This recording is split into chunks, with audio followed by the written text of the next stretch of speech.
This is The Basketball Show with Shane the Hammer Heel.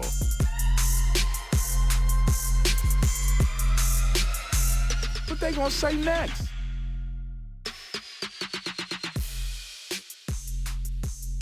Merry Christmas, everybody. Happy Boxing Day. This is The Basketball Show. Joe Healy, Shane Hill with you. It's all thanks to TCL Mobile, 2K23 and UPCOZ.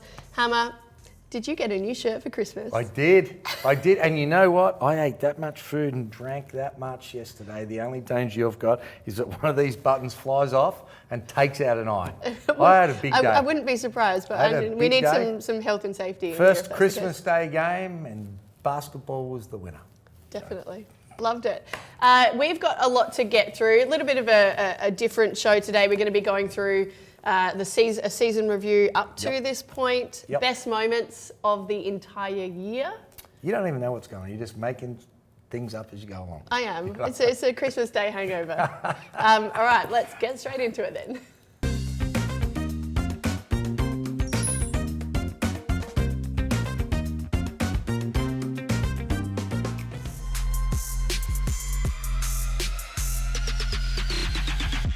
Okay, let's get into our TCL starting five. Now, obviously, we've come to the end of 2022. There's plenty of the NBL season still to go, but up to this point, we want to give out some of our nominations for the best of the best categories. Starting with the most improved player so far. Who would you like to nominate? Well, I want to go Davo Hickey as just a shout out, because he's come from nowhere. He's been so good for them. Incredible. I remember working him out a few years ago and he couldn't get through an individual session. Now to see him actually out there competing, well done to him. But I'm going to go for Pinder. Now some might say, well, how can you be the most improved if you've already been the most improved? But if you're the most improved and now you go into MVP calculations and your team's in the top three, he's gone to another level. He's the most improved. Yeah. I guess some people do find that really strange. We had the same conversation with JLA as well, most improved, but also in the MVP nominations come the end of the season last season. But it works. Most improved. Why not? What about most improved team? Oh, that's easy. What? Well, New Zealand were terrible. New Zealand and Cairns. I think both Cairns of them. are just below, but New Zealand, because they'd spent so much time on the road, and they were just tough to watch. They really were. And they've been great this season, so competitive, really and they'll definitely be there come the pointy end of things. Adelaide, at this point, are probably not in the conversation, but come the end of the season, given that they finished 7th last year, all the recruiting that they've done and the additional recruiting with Ian Clark coming in.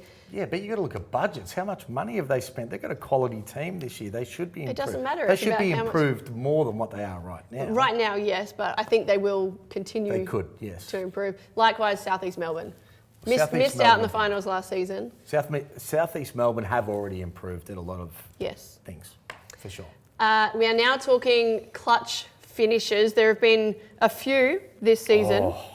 A couple belong to the Sydney Kings. Yeah. Shout out to Quatnoy and Sean Bruce. It's really difficult to be able to split those two. Well, the thing that I like about this, Noy, he did it on his birthday. Yes. So that's nice. You know, Dennis-Ball, I mean, they went to sleep. And Bruce is involved in that one as well. But then when Bruce did it, I liked his celebration straight away. Yep. Where straight away he's just gone, straight to sleep like that. But the other one, the Wildcats Melbourne game, they came from up by 5 with 8 seconds to go.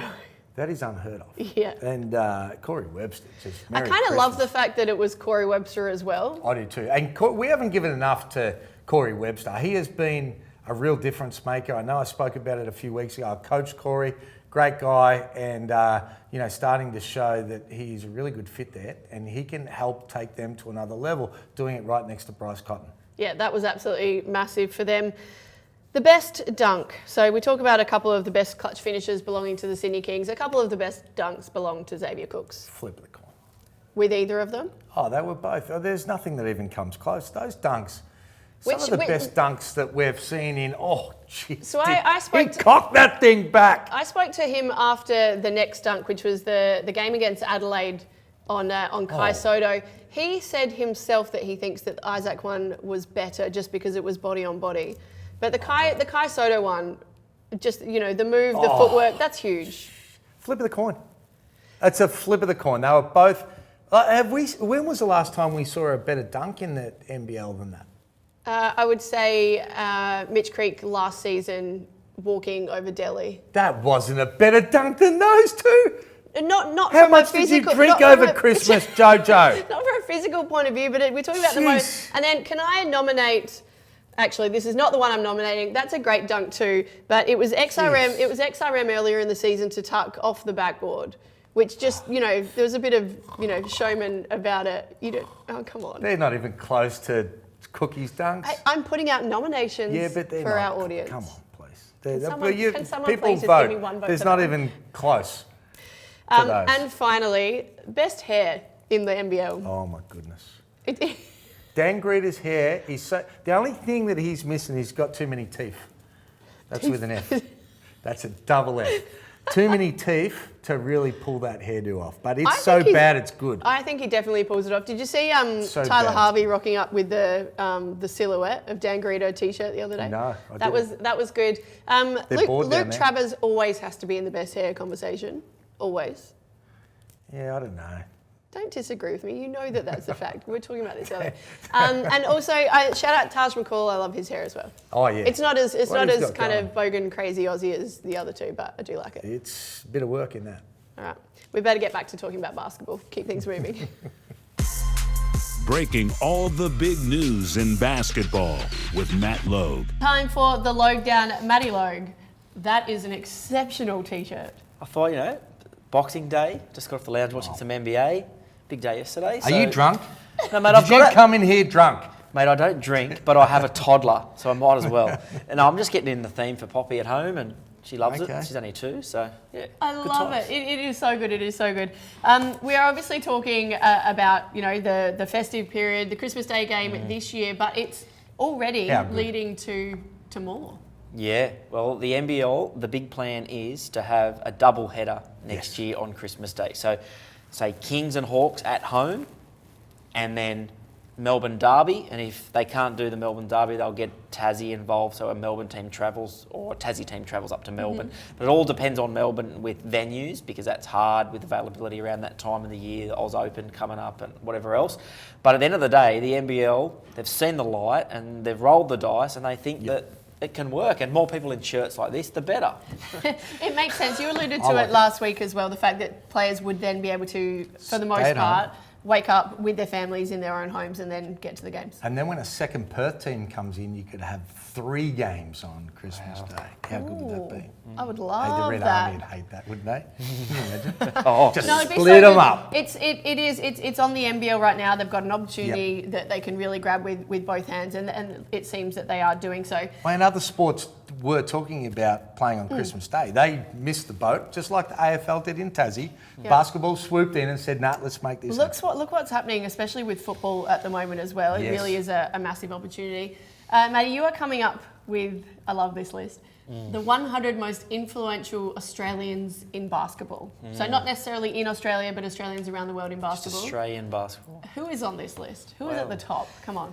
Well, a lot of people would say Larry Kesselman deserves to be at the top, but if you look outside of the NBL bubble, there's Paddy Mills, there's Joe Ingles, there's plenty of people. I think if you look within the NBL, you've got some influential owners. I know Paul Smith, he's got the Flames and the Kings, so he's got women and men covered. You got Hutchie over there at Perth he always causes controversy, particularly down in Victoria. They love him. So it's a fascinating list. It really is, but to definitively do it will be a challenge, but that's the beauty of it. It's a debate. Mate, So watch out for that this week. Wash your mouth out. How many people did you name and Andrew Gaze wasn't on that list? Well, the great man, Gazy. He's got to be up there, doesn't he? Mike Cannon-Brooks is another one that I think Yeah. you could Yeah. put up there. Well, Given his maybe links with he'll the have Jazz. more influence in Well. the future. Exactly. I'd like to hope so. But even at the moment. Well, I'd love to see him own a team at some stage. Who would you have around the top there? Oh, well, yeah, Drewy's got to be up there. Guys like Luke Longley probably as well. Big influence, on the sport. Which Brian one- Gorgian. would What you about put- Gorge? Yeah, of course. Up there? We'll claim him. Yep. Would you put Ben Simmons on the list? Oh, he's got to be on the list somewhere, doesn't he? There's 100. No, Just underneath me. I was going to say, where are you on this list? You've got to be on there too. If I'd be in the 90s, the nervous 90s, I reckon. Nervous, nice. I get it. Higher, surely. Yeah, a little bit higher. A little bit higher. There you go. Oh, cut it out. You're not going to be able to fit out the door on the way out. Oh, yeah. Biggest achievement. All right, Matty, thank you so much for that. And again, love this. Beautiful.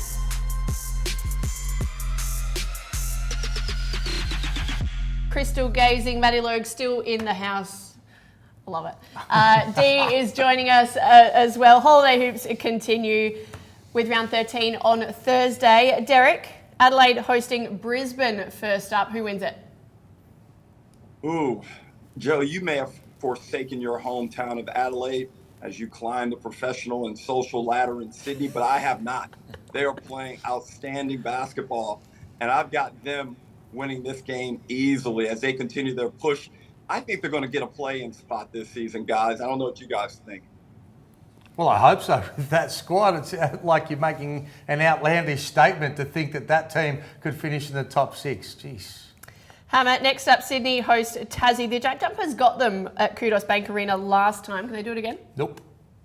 No, they can't. I think that they will be stinging the Sydney Kings when they review that tape. I think they only got 6 points in the last quarter, and well done to the Jack Jumpers for hanging in there. They made big baskets. Jack McVeigh was huge, as was Doyle as well. But they'll be stinging. They'll have to be able to fight back. They need to start dominating at home like they do on the road. There's a party in the Gong on New Year's Eve. Illawarra hosting the Perth Wildcats. Matty Logue, who wins it? Yeah, the Wildcats. I think, to be fair, I'll give Illawarra a rap. They've been really brave. They've had a crack the last couple of games. They just haven't got the result. I thought they were pretty good before Christmas against United, but the Wildcats with Bryce Cotton would be too good. Derek, another party up in Cairns New Year's Eve. The Taipans taking on Adelaide there. What's your crystal ball telling you? Really tough one. Cairns haven't played well at home this season. It'll be a packed out convention center. I've got them just eking in over Adelaide. I think the emotion in the stands will be too much, and it will be party everywhere in Cairns as we see McCall go up. He's starting to play better. If he can stop turning the ball over, Shane, I think that really helps their chances of winning games. He was much better. He's been much better over the past 2 weeks. That's his game. So I guess Adelaide aren't as sensational as what you made them to be when they were about to play Brisbane. New Year's Day, Hammer, there are going to be some sore heads in the crowd, but you can guarantee that the faithful will still fill out My State Bank Arena. Tasmania hosting the Phoenix. Who have you got? Oh, this is a flip of the coin. This could come down to who's available, who's healthy for Southeast Melbourne. If they've got a full roster, which I don't think they will, I think they'll win, but I'm just going to play it safe and go with Tassie to win at home. I think they're tough down there. They'll just find a way to be able to grind this thing out. Matty, another one, New Year's Day, Brisbane taking on Melbourne United up there in Brizzy. Yeah, look, Brisbane, I think it'd be a bit of an upset here. I think Brisbane can jag one against Melbourne United. They're a little bit inconsistent, United, and I think that Brisbane, just for pride, they've got nothing else really at the moment. They're getting hammered in the press, so I'd like to see them win, and I think they will win. A tough round for Illawarra, D. They had Perth. They now take on Cairns at home in the Gong. Granted, who wins it? Their little feisty run of playing, competitive basketball is about to come to an end. I've got them dropping this game, Joe. And welcome to the new year. Right, no, fair enough. All right, gents, thank you. Time will tell. We'll see what happens. And I promise we'll have a leaderboard update for you next time we go crystal gazing too.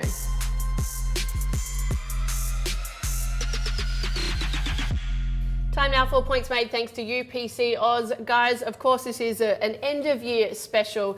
So I want to put the question to you. We're reviewing the NBL to date. Dee, I want to know, who is the best import so far this season? Ooh, that's a tough one. I'm going to go with the incumbent, Bryce Cotton. He's still the best, Shane, as far as I'm concerned. I know you're probably going to go with something that's new and shiny, but I think Bryce, night in, night out, game to game, he is the biggest threat. He is the most productive. And until you knock him off that perch, he's my guy. I'm so happy you said that. Actually, I'm not. I was hoping you were going to say somebody else because Bryce is my guy. I love Bryce. Not only is he the best import, right now he still should be the MVP of the league. And I know that's another question that Joe's going to ask. That's not. He is still the MVP of the league for the same reasons you just said about the best import. And every game that he turns up, the whole game plan is everything about stopping him. So not only does he score, he makes big buckets, he never stops moving. Everybody else is better just because of the attention and people play off him. He's the most influential on court by far. Alrighty, so you mentioned there, Hammer, the MVP discussion. Xavier Cooks, Keanu Pinder, Mitch Creek, Bryce isn't in that. How is Bryce not in that? Who wrote these questions, Director Dave? How is Bryce Cotton not in that calculation? Now, who you got, D? Because he's not. That's why. Why? He's not having an MVP type season. He's still a great player, but it doesn't mean that you're the MVP of the league. His team, other than Brady Manick, really hasn't been able to support him this season. Now, look here. Let's touch on the guys that are the real MVP candidates. I've got Cooks. Xavier Cooks is leading my charge. The only thing, though, Hammers, he's starting to miss some games. The injuries are piling up, and he can't afford to miss too many more games. Otherwise, he's got to get out. Then after that, I've got Mitch Creek. That 46-point game that we saw him put up last round, was fantastic. And I think he is knocking on the door. And then Keanu Pinder, who's gone from last year's most improved player to a real dominant force this year. And then I probably have Bryce coming in at fourth right now. Now, there's plenty of time for Bryce to have an impact. And his team, in order to make the playoffs, is going to need him to rise up. D, very quickly, Xavier Cooks leading your MVP discussion. Does he have a 46-point game in him? I don't think so. Not yet. I don't think he's really developed that mindset yet. And his team is just different. And they're not as free-flowing probably as Southeast Melbourne, where he's going to get enough hits like that. But you might see it maybe 2 years down the road. I think he's on the same trajectory of shooting the three ball as Mitch Creek was. Mitch will pull that thing now. And I think in a couple of years' time, you'll see Xavier Cooks doing the same. All right, we're obviously reflecting on the calendar year as a whole. Hammer, what is your best basketball moment of the last 12 months? Well, I've got a few. I've got the Opals winning bronze. That's got to be right up there, right? The Opals winning bronze. Australia, the NBL, making history and having a Christmas Day game. That's got to be up there. And what about Humphries? Coming out, he set the world alight on being able to talk about what he's been through and making changes, and good on him. They're my top three. D? Gee, that was a really nice moment there by you, Shane. I'm very proud of you. But I believe Joe said it was one moment. I'm going to go with the release of Brittany Griner from that hellhole prison prison camp that she was in Russia. Even though she did the wrong thing, I think she served the right amount of time. And it was great to see her get back to her loved ones just before Christmas. And even better news, Joe, is she's saying that she's going to play in the WNBA next year. Shane, if you play your cards right, maybe you can get her for the Sydney Flames next season. I'll play any card I can for that. Wouldn't that be something? I'll coach for free. There were so many amazing moments. You think back, I had Steph finally getting his finals MVP. Josh Giddey's rookie season. There are many. It's been a really fun year. It certainly has. Joe, can I ask a quick question? Yeah. What about Chris Goulding playing his 400th game and hitting his 1,000th three-point shot? How did that feature in your overall 12-month plan? That was great. It was on the short list. Was it really? You could say. Short list. Oh, You have never mentioned it. You've given it nothing. Oh, you're such a hater. Like I said, there have been so many amazing moments. Take nothing away from CG43 for those ones. All right, D, thanks so much for that. Thank you. Good on you, pal.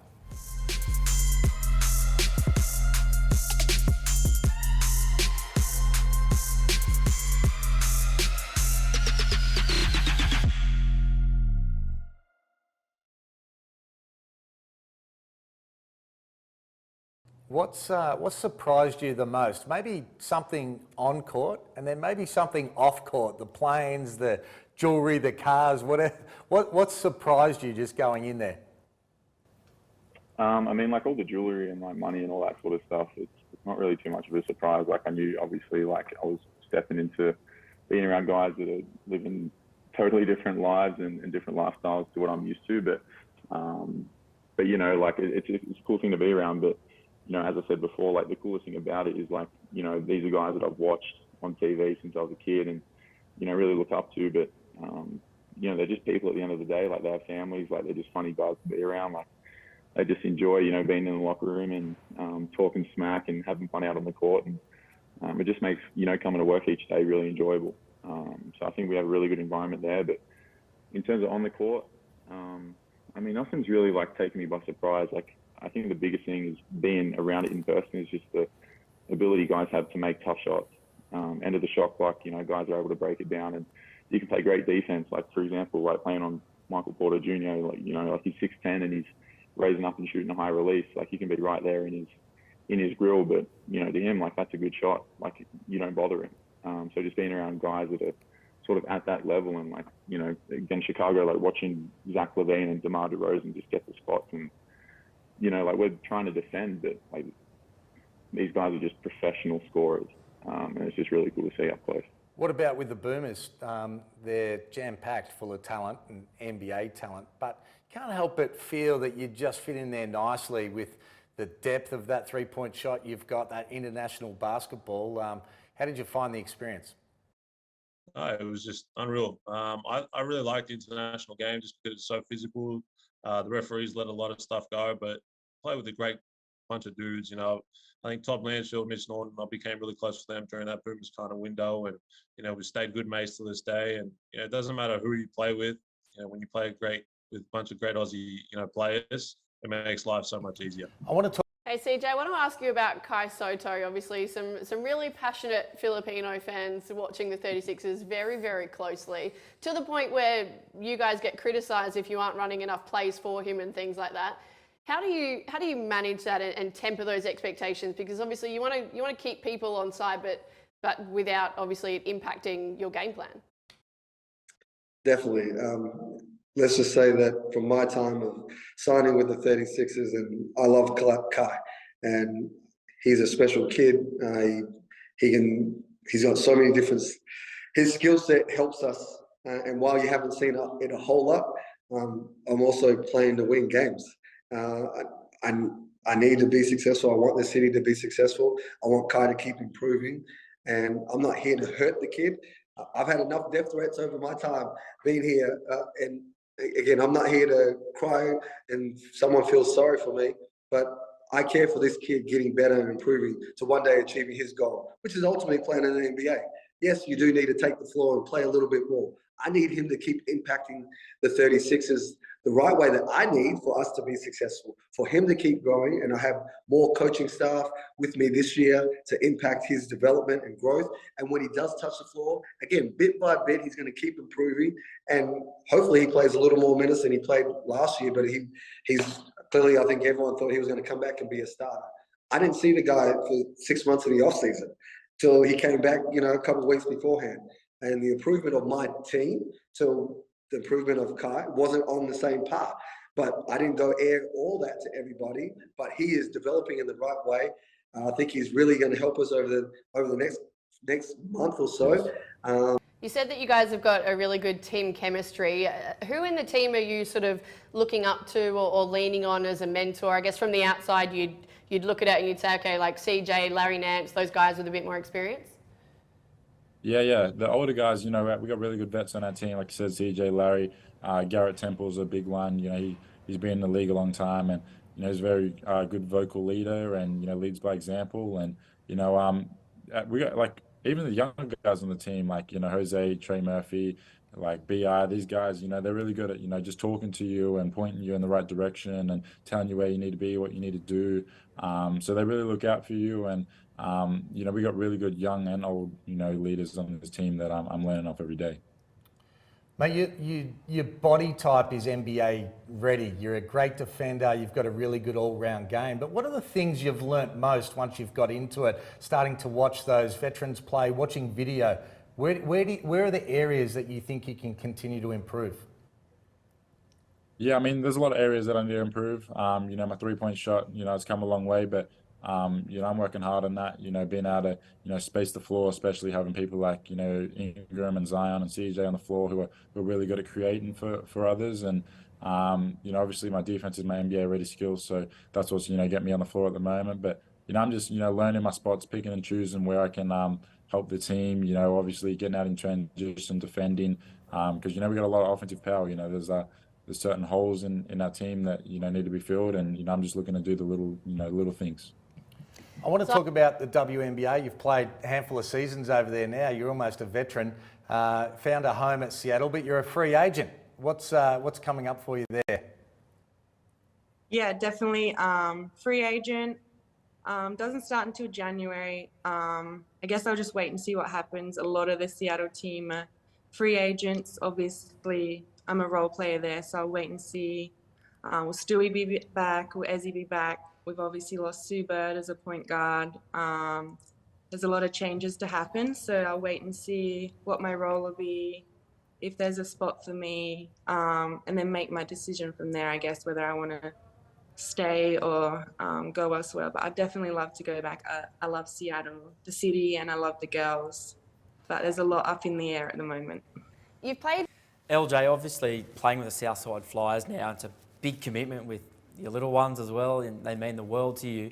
What's your motivation then to keep going in the WNBL, knowing that you're in between Melbourne and a hotel room and then obviously Albury, your hometown? Like, what's the motivation to keep going?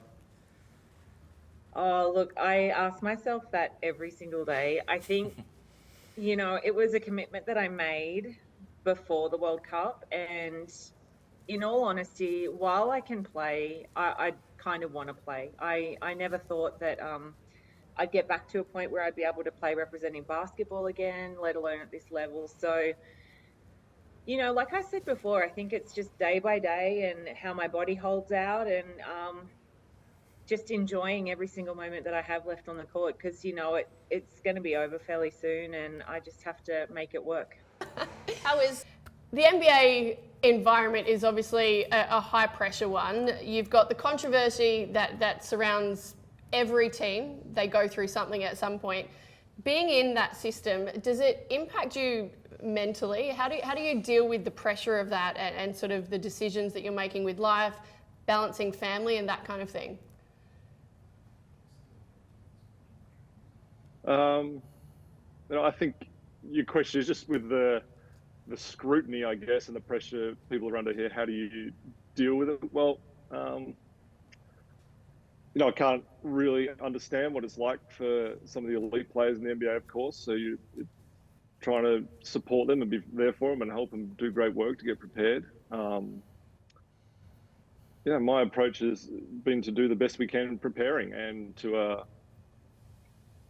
classic line I've always sort of heard and lived by: not get too excited by the ups and get too high, so to speak, or get too down about the losses and difficult times. Just like Paddy did last night when he put the hard hat on, just go to work and get ready and be professional. And that's sort of essentially, especially assistant coach, your job is to make life as easy as you can for the players to prepare to perform and play under great pressure and prepare them to do that. You bring out Dirk Nowitzki. Tell us a little bit about him, mate. Just such a freak of a player. What was one of your greatest memories that you saw him do, either on court or off court? You know what? I think we all know what he did at his peak. He won the MVP, he won his championship. I'll never forget calling Brian Georgian, who was clearly my coach before I went over, and I just used to remember watching Dirk do all of these crazy shooting drills. He had his coach in from Germany, and he'd be 1 foot, he'd be spinning around, he'd be shooting them off balance, and he just wouldn't miss, and his release was so high. And we'd play some one-on-one, and he was a year behind me. He got drafted the year after me, and I thought I was going pretty good. And then I matched up on him, and I just realised there was a whole another level. I called George and I said, mate, you want to see this European kid? He's going to be the best European player there's been. I've never seen someone shoot the ball so effortlessly. Well, that is it. It's the final show of the year for the basketball show. Oh, Happy New Year, Jojo. We got a day off next week, haven't we? We do. We are back on the 9th of January. Rostered day off. RDO. Yes. Yep. Yep. No, it's been a lot of fun. Thank you guys, as always, for watching. We love and appreciate all of your feedback. Thank you to TCL Mobile, 2K23, UPCOZ, thanks to our broadcast partners, News Corp and KO as well. Do you like the shirt or not? I do. I've really enjoyed it. Don't you normally have those shirts that are a little bit lower? I hate you sometimes. I'm going to be very pleased to have a week off from you. Of course you are. All right, that's all we've got time for. Thank you guys again. We'll see you in 2023. This is a co-production by News Corp Australia and Closer Sports.